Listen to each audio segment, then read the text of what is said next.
Hey, what's up? This is Antonio. Welcome back to my channel. Who's ready for some fighting words? In this video, I want to do a bit of a recap for Francis Ngannou versus Tyson Fury.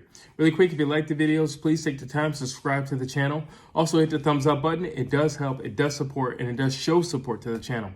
And let's talk about some things. So with the fight, initially I just thought it was like a hoax. I treated the fight like I treated Jake Paul or Logan Paul, any of the Paul brothers. Any of those, spectacle fights. That's just kind of what it was. However, I have to admit the fight was done really nicely. Just the production of the show, you have to give them credit for that. Everything was done really nicely. Even their uniforms as they came out, like everything was just really kind of cool. I got to give it to them. And honestly, it lived up to all the hype. It didn't live up to the hype in the way that we all thought it would. Because I'm not going to lie to you. The reason why I didn't really cover it is because I thought it was a no-brainer. You got the lineal champ. You got Tyson Fury right there. There's no way on this green earth that Francis Ngannou lasts 3 rounds with Tyson Fury. Well, not only did he last 3 rounds, he went all 10 rounds and dropped him. So I guess I was wrong right there. So here's the thing. First, there's the question of, was Francis Ngannou robbed? Do I think he was robbed? Yes. Do I think he put on a much better performance than what Tyson Fury brought to the table? Yes. Here's my thing with the knockdown and why he wasn't scored. Now, I do believe a large portion of why he wasn't, crowned the victor was political. You want to set up the fight with, Tyson Fury and Alexander Usyk. But on top of that, I guess it kind of looks bad. It's interesting. Sidebar. It's interesting that, when there's a boxer and an MMA fighter fighting, it's kind of marketed as boxing versus UFC or mixed martial arts, as opposed to just the two individuals. That's really what it is. It doesn't matter if Francis Ngannou won or if he didn't win. It doesn't mean that mixed martial arts, fighters can come over or cross over and beat up boxers and vice versa. It doesn't mean that. So who cares where the guy's from? Did he perform on the night? That's the question. Francis Ngannou performed. First, I know Francis Ngannou. I've seen his early fights and everything like that. And, I watched the UFC. So I know Francis Ngannou. One of the things that I just thought was going to be his Achilles heel was the fact that Francis Ngannou gets winded really fast. Francis Ngannou starts off 100 miles an hour, and then he tapers off by the second round. So going up against Tyson Fury, I'm like, yeah, okay, this is going to be cool for about, 2 minutes. And then he's not going to have anything. But to my surprise, he's matured over the years, and he's learned to pace himself. And in pacing himself, you can have all the power in the world. If you don't know how to utilize that power, it really means nothing. If you don't know how to set things up, it really means nothing. And surprisingly, not only did Francis Ngannou know how to set things up, but he knew how to patiently wait for it. And that's the most important thing, especially if you're a big puncher like him. It will come, but you have to either set it up or just be patient. It will come. Deontay Wilder said it best. I only have to be perfect for 10 seconds, 2 seconds.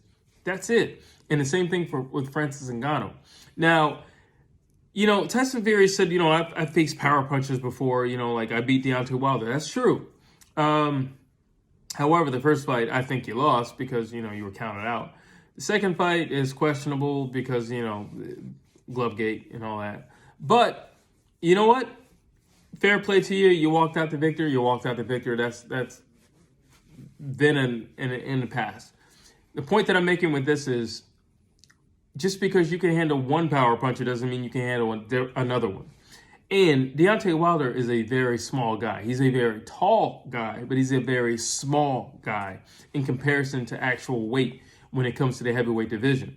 Now you're looking at Francis Ngannou, a guy who's like, 250, 260, 265? He's your size, and that's all muscle. Tyson Fury, I think there's a lot of things that that gave him a lot of difficulties. I think one of the things that gave him difficulty was, I think Tyson Fury, like myself, thought that Francis Ngannou was going to come out full steam ahead, charging forward, and he didn't do that. It was very reserved and very patient. Then I think Tyson Fury thought that maybe he had superior footwork versus Francis Ngannou. And that was another surprise for me. His footwork was actually really good. He knew where his footing was at all time. He was never off balance. If you know anything about Francis Ngannou, especially in a UFC fight, he typically gets off balance. Those punches are sloppy, they're wild, they're coming very fast and very heavy, but they're very wild punches. These punches were straight. These punches were controlled, and they were controlled with proper footing. And those are huge differences.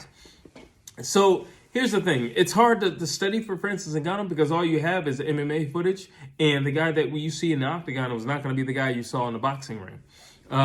So that was another thing that was a little confusing. I could see how it would have been confusing for Tyson Fury. Now, if he says he didn't look at any footage, I think he's a lie.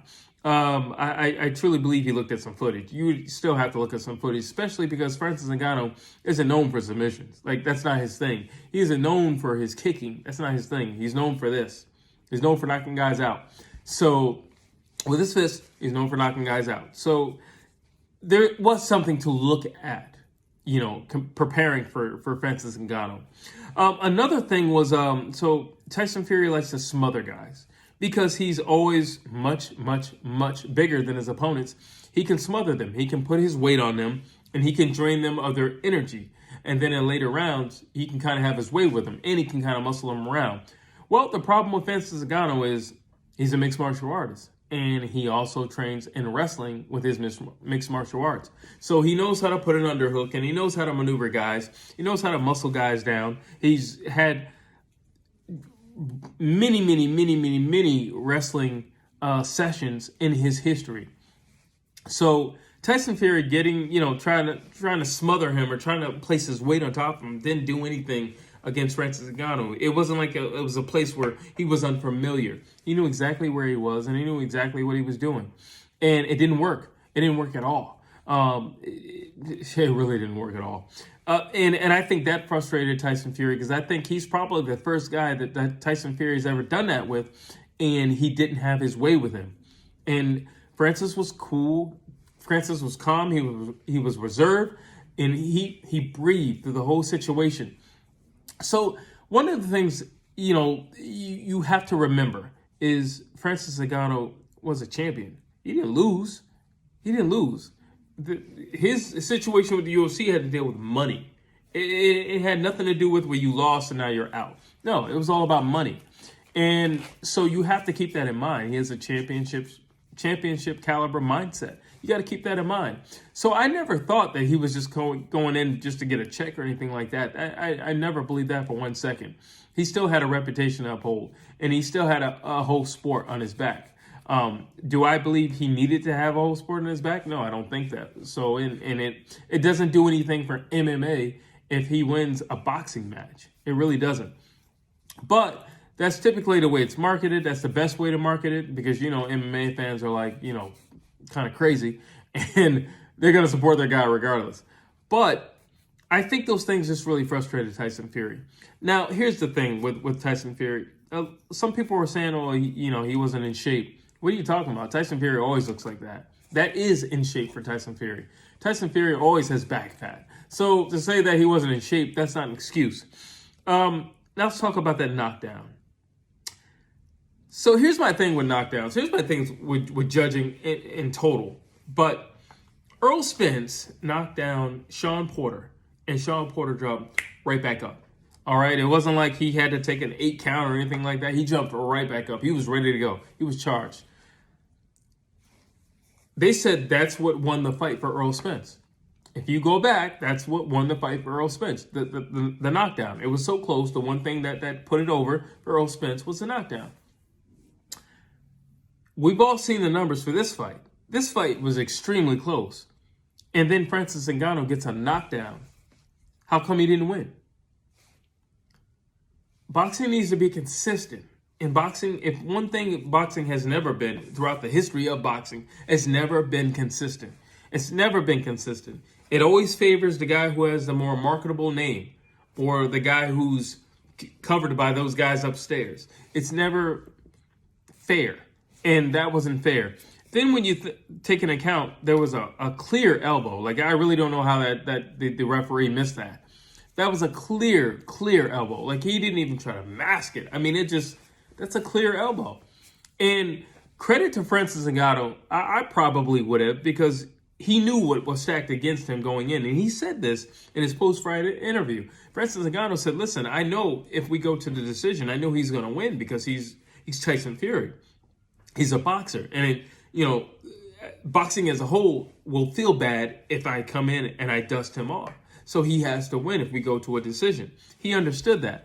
But that would have been all the more reason if I were Francis Ngannou and he hit me with an elbow, I would have protested it and say, hey, I know you just saw that.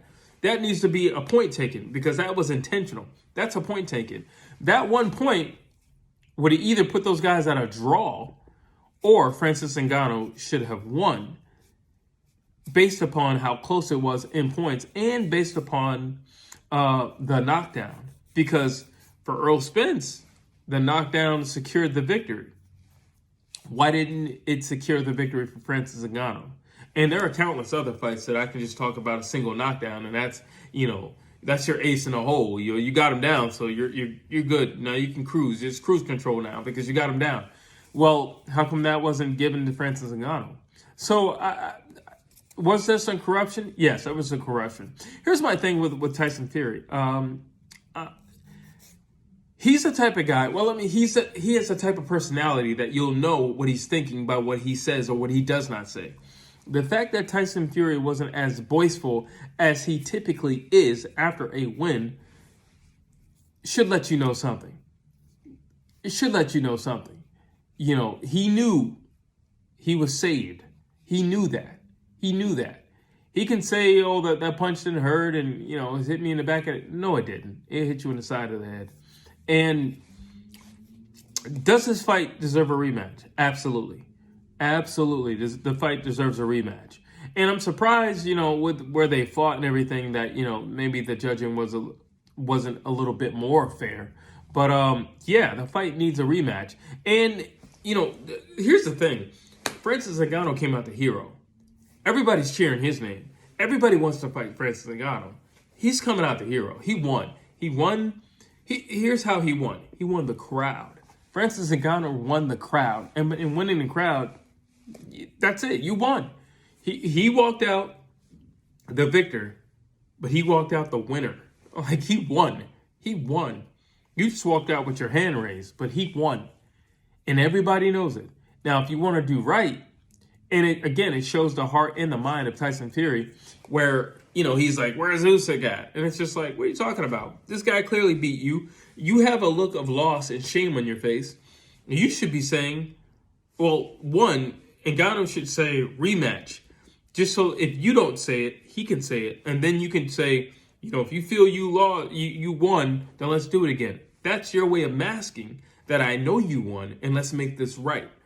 But, you didn't do it. Francis didn't do it, and Tyson didn't do it. So that's that. Now, should there be a rematch? Absolutely. Would I like to see a rematch? Actually, now I would like to see it because Francis has already gotten his first professional, big-time, money-making boxing match. Imagine how much better he would be in another 10 weeks. Imagine how much better he would be in another 10 weeks. Francis doesn't have kids. Francis isn't married. Francis is free to train day and night. And you saw the work that he put in. And I like the fact that physically how he looked. I like that he was lean. Like Francis likes, he's a big guy and, he's very muscular. So he, the weights and everything. But boxing doesn't require all that weightlifting and everything like that. And that helped him in the long run that he would have the wind to fight 10 rounds. And it showed. He looked very comfortable in there. He looked very knowledgeable in there. And it was surprising to see what he did with Tyson Fury. So I could only imagine what would happen in a rematch. So if you're asking me, should they do it again? Absolutely. Now, if you ask me, would I pay to watch it? I think I would. And those are my thoughts. Drop your thoughts down below. Tell me if you agree with me. Tell me if you think there should be a rematch. Tell me if you don't believe there should be a rematch. Drop your thoughts down below. I'd love to hear what you have to say. And as always, please like, please share, please subscribe to this channel.